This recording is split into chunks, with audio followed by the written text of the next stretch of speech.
dari berbagai macam informasi yang disampaikan lewat media massa, itu bisa menganalisis dengan sederhana barangkali terkait dengan kondisi cuaca, musim, dan iklim di Indonesia saat ini. Jadi kalau Bapak Ibu misalkan dapat informasi tentang El Nino itu apa begitu ya, lalu tentang IOD atau Indian Ocean Dipole itu seperti apa, lalu tentang monsun dan seterusnya, karena memang berbagai fenomena yang terjadi di atmosfer di wilayah Indonesia dan sekitarnya itu sangat berpengaruh pada kondisi di wilayah kita. Kemudian kita juga harus tahu itu skala-skala dari mulai global sampai pada lokal gitu ya, sampai ke mikro gitu, sehingga masyarakat kita semua itu bisa menganalisis dengan secara sederhana, secara kasar begitu ya, karena tentu untuk mengetahui segala macamnya secara lebih detail itu dibutuhkan data-data yang mendukung. Meskipun kalau kita lihat dari data-data yang ada itu tidak semuanya bisa menjawab sampai sedetail-detailnya karena memang keterbatasan yang ada ya, dari mulai skalanya global, misalkan menggunakan satelit itu juga resolusinya juga relatif besar, kemudian juga sampai pada skala-skala yang sifatnya lokal, mikro, dengan menggunakan alat-alat AWS misalkan ya, Automatic Weather Station, atau alat-alat yang biasa yang digunakan di banyak. Saya akan menyampaikan beberapa hal terkait dengan apa yang sedang terjadi, dan mungkin nanti moga-moga Bapak Ibu semua bisa lebih cerah lagi pemahamannya terkait dengan masalah cuaca, musim. Dan kalau kita lihat bahwa saat sekarang ini barangkali kalau lihat di tempat Bapak Ibu mungkin sudah ada yang hujan hampir setiap hari, tetapi barangkali ada juga tempat yang lain yang masih belum mengalami musim hujan, atau bukan musim hujan tapi hujan yang jarang gitu. Bahkan barangkali masih ada yang mengalami kering begitu. Nah, oleh karena itu saya akan mencoba berusaha menjawab itu semua secara kasar saja, karena apa-apa yang tadi sudah disampaikan oleh Kepala BMKG sebenarnya sudah cukup detail gitu. Nah, kalau kita lihat Joko Wiratmo, kalau ini dengan Pak Nurjana, jadi saya manggilnya Pak Nurjana bukan Pak Joko, karena dia juga nama panggilannya adalah Joko. Nah, jadi apa sebenarnya yang dimaksud dengan musim hujan? Ini juga mesti harus kita ketahui supaya masyarakat juga tercerahkan. Gampangannya adalah ketika curah hujan umum terjadi, tapi tentu ada batasannya. Yang dimaksud dengan umum terjadi itu seperti apa? Karena dari definisi yang digunakan oleh BMKG, saya pikir masih sampai sekarang ini dipakai, yakni dengan menggunakan dasarian. Ya. Jadi curah hujan, parameternya adalah curah hujan, dasarian, dan kalau tadi ada yang bertanya dasarian itu seperti apa ya, dasarian itu dari tanggal 1 sampai 10, itu dasarian pertama. Yang kedua adalah 11 sampai 20, itu hari ke-11 sampai tanggal 11 sampai tanggal 20 itu dasaran kedua, dan yang dasaran ketiga adalah tanggal 21 sampai akhir bulan. Nah, kita tahu akhir bulan itu tidak tentu tanggal 30, tetapi ada yang 28, 29, bahkan 31 gitu. Jadi dasaran ketiga itu biasanya tergantung pada panjang harinya. Jadi kalau misalkan panjang harinya katakan bulan Januari itu sampai 31 ya, dasaran ketiga itu 11 hari begitu ya.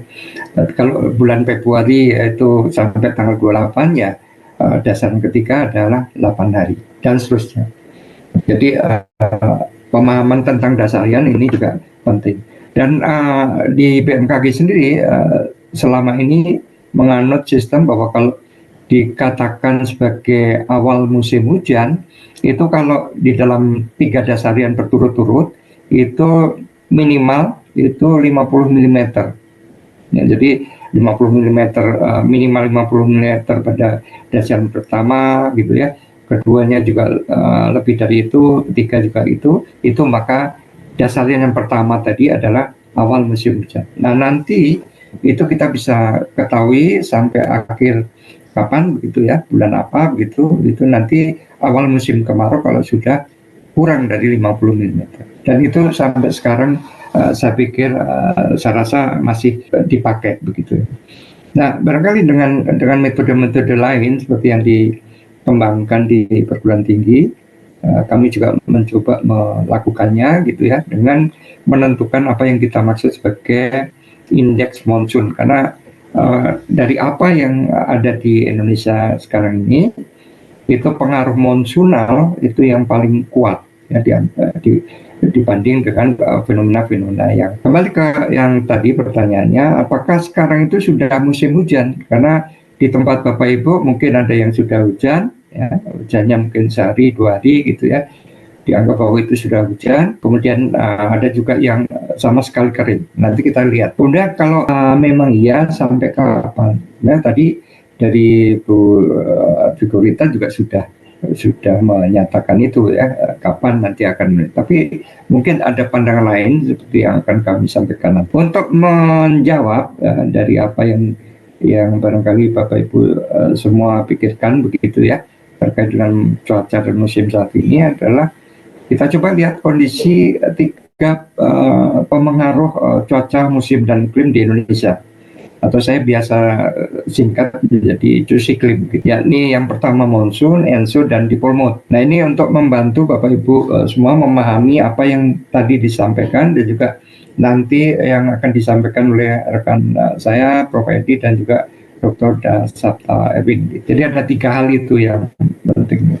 Nah ini adalah yang terbaru yang dikeluarkan oleh BMKG. Mohon diralat kalau ada yang keliru dari BMKG, bahwa pola curah hujan di Indonesia itu bisa dibagi menjadi 3. Nah distribusinya seperti apa itu bisa kita lihat seperti itu. Jadi ada yang kita namakan sebagai bertipe curah hujan ekuatorial yang warna hijau. Jadi dalam 1 tahun itu ada 2 kali puncak musim hujan, jadi bulan Maret, April, Mei, dan September, Oktober, November itu biasanya. Sementara yang di bulan keringnya, meskipun barangkali tidak sampai 0 mm dalam bulan tersebut, itu terjadi pada bulan Juni, Juli, Agustus.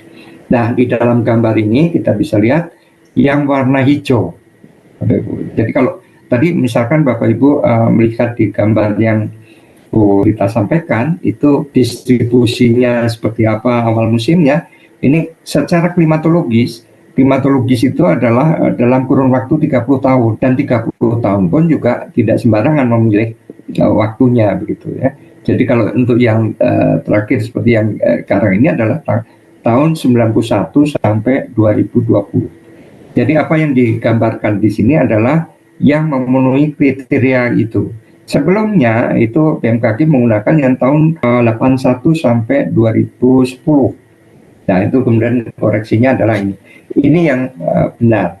Dan ini yang di rentang itu yang digunakan oleh seluruh dunia untuk melihat bagaimana misalkan pola curah hujan. Gitu, ya.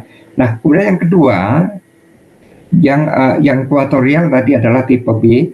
Sementara yang tipe A itu adalah tipe monsunal. Itu yang diwarnai warna kuning itu, dan itu menyerupai huruf U kalau kita lihat penuhnya distribusinya dari bulan Januari sampai Desember, dan jadi menyerupai huruf U. Pada bulan-bulan Juni, Juli, Agustus biasanya curah hujannya relatif sangat rendah, bahkan mungkin ada sebagian yang 0, kita namakan sebagai pola monsunal. Nah kemudian yang ketiga yang warna merah itu adalah pola lokal. Dan itu kebalikan dari pola monsunal. Kalau monsunal tadi Juni, Juli, Agustus curah hujannya rendah, maka pada saat bulan Juni, Juli, Agustus di yang daerah-daerah yang warna merah tersebut, itu curah hujannya justru tinggi. Jadi jangan heran kalau Bapak Ibu misalkan mendapatkan fakta bahwa di Pulau Jawa mungkin waktu kemarin-kemarin Juni, Juli, Agustus itu kering kerontang, bahkan tidak ada banyak air hujan yang jatuh. Sementara misalkan di Maluku atau di wilayah Papua yang warna-warna merah tadi, itu justru mungkin curah hujannya tinggi gitu. Nah itu tidak perlu heran karena memang 3 pola curah hujan inilah yang sebenarnya terjadi di wilayah kita. ya. Nah, kemudian biasanya kita itu menggunakan data curah hujan untuk mengetahui awal dan musim curah hujan. Nah, sebenarnya ada parameter lain, misalkan parameter angin yang digunakan untuk menentukan awal dan akhir musim hujan. Salah satu hal yang bisa digunakan itu adalah AUSMI atau Australian Summer Monsoon Index. Ini lokasinya tertera di dalam kotak tersebut, ya. Jadi 110 bujur timur sampai 130 bujur timur dan 5 derajat lintang selatan sampai 15 derajat lintang selatan. Nah, kalau ini kita tentukan kecepatan anginnya pada 850 ml, maka kita bisa mengetahui bahwa misal ya, ini hasil pengolahan kami pada bulan September sampai Oktober 2023 sekarang ini sampai kemarin tanggal 21 seminggu yang lalu, itu kita mendapatkan fakta bahwa indeks monsun tadi itu negatif, ya. Negatif artinya apa? Angin dari arah timur, ya, lebih banyak arah timur atau dari tenggara dari Australia, sehingga wilayah yang tadi dikotakin tadi khususnya, ya, dan wilayah Indonesia pada umumnya itu masih sebenarnya mengalami musim kemarau, ya, masih sebenarnya, ya.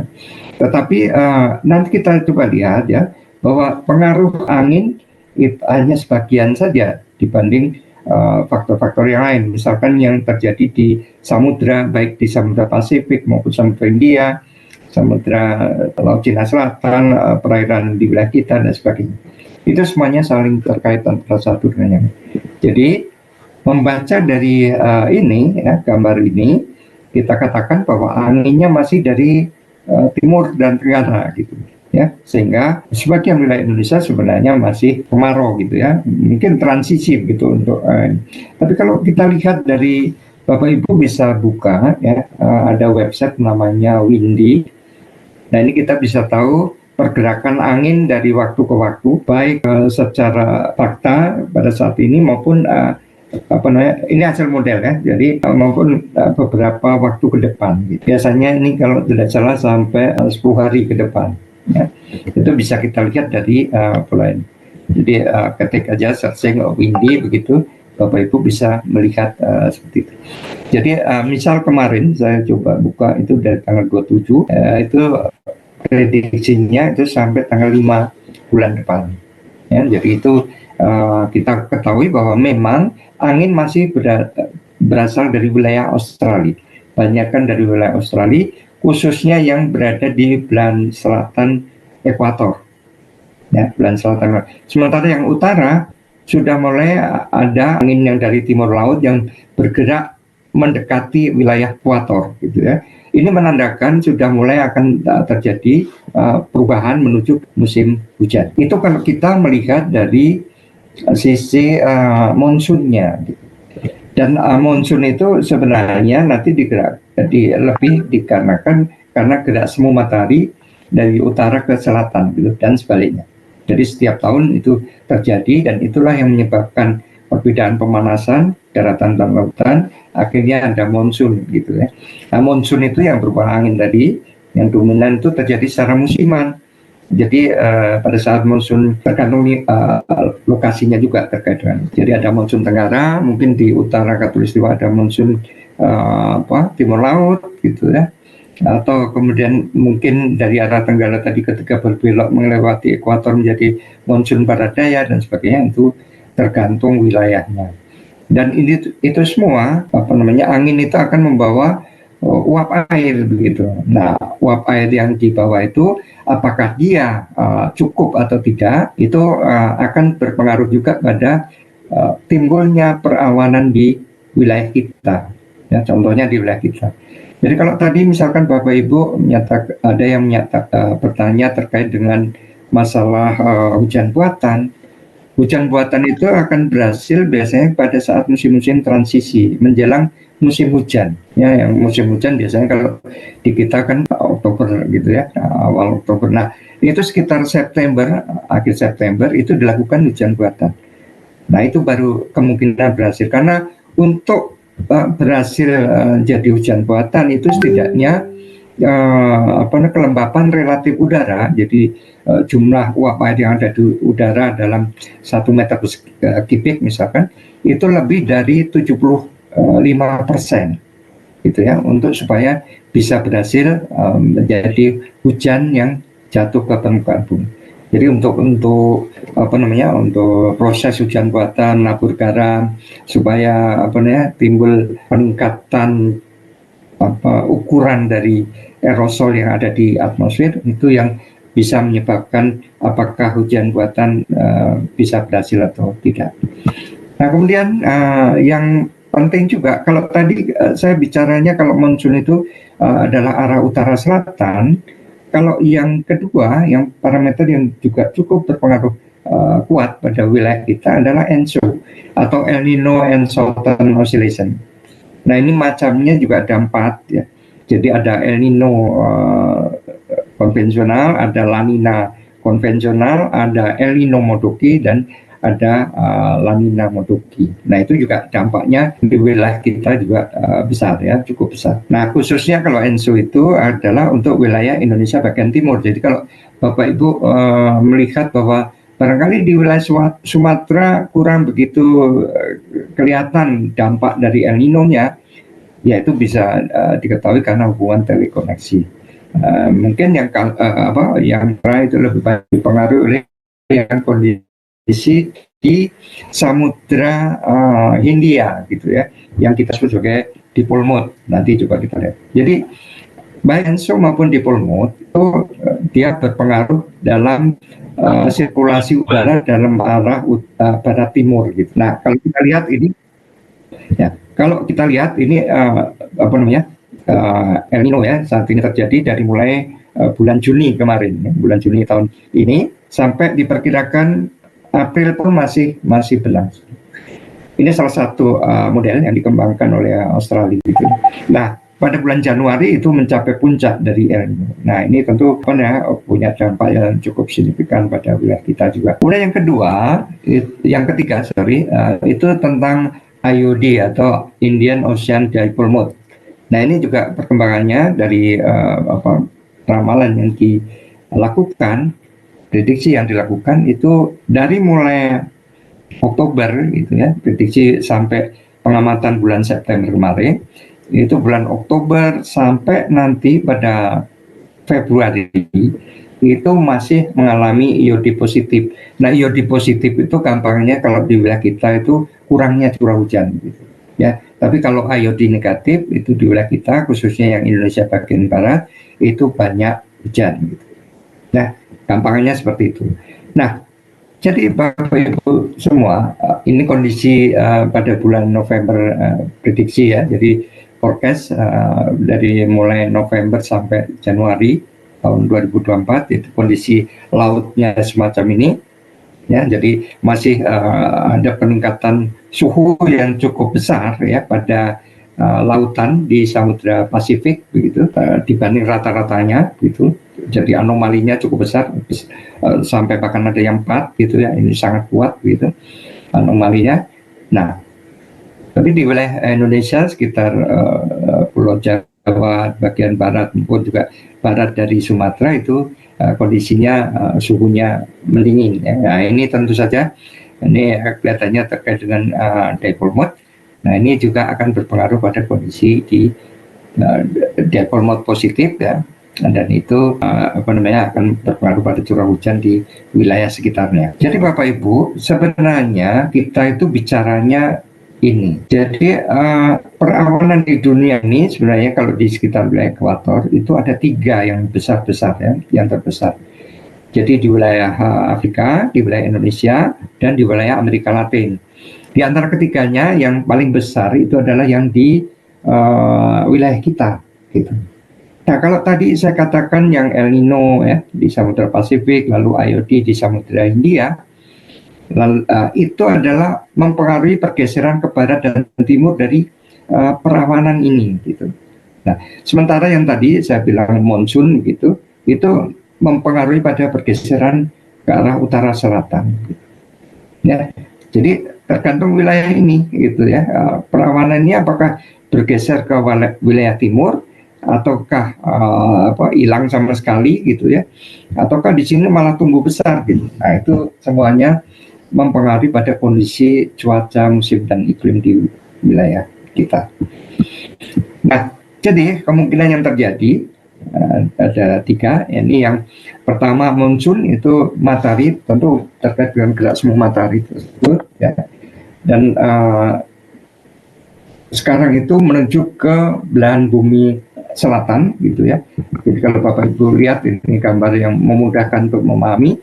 Jadi di ekuator itu 21 Maret dan 23 September, sementara di utara 21 Juni, dan di selatan 23,5 derajat lintang selatan itu di bulan Juni di 23,5 derajat lintang utara, kemudian di Desember 22 Desember itu di 23,5 derajat lintang selatan. Nah ini sangat berpengaruh pada kondisi monsun tadi.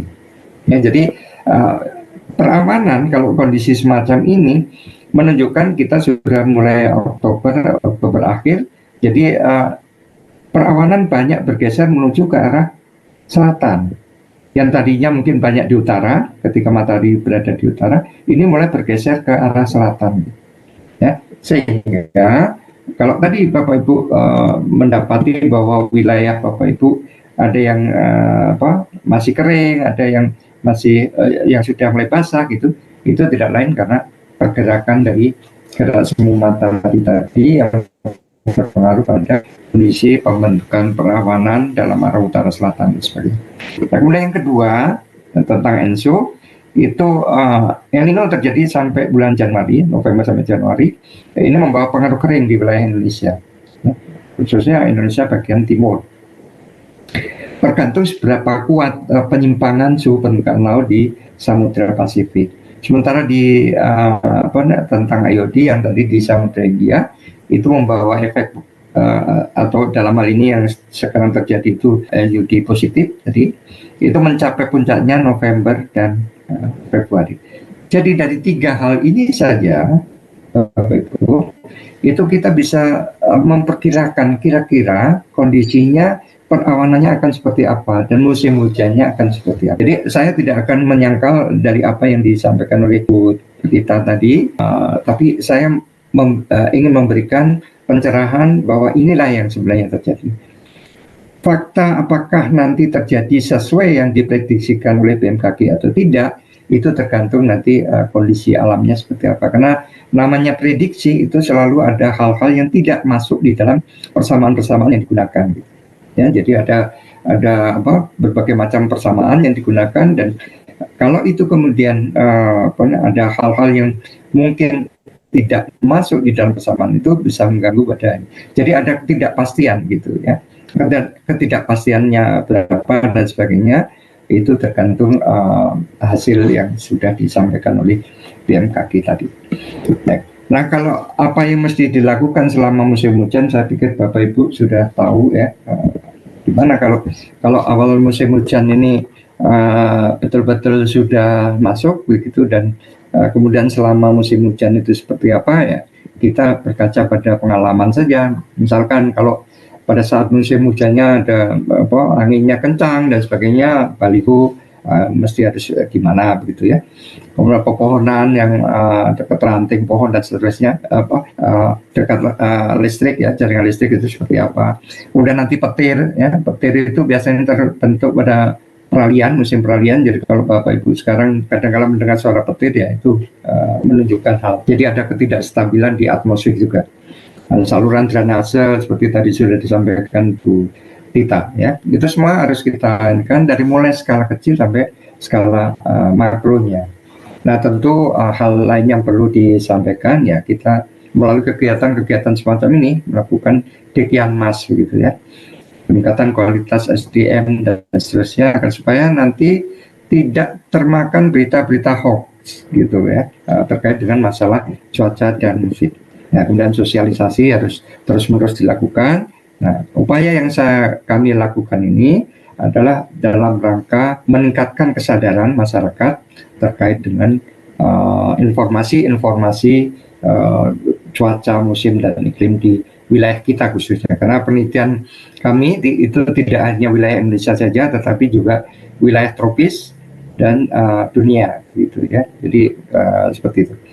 Bahkan ada yang kalau untuk skala yang level mikro kami pun juga lakukan.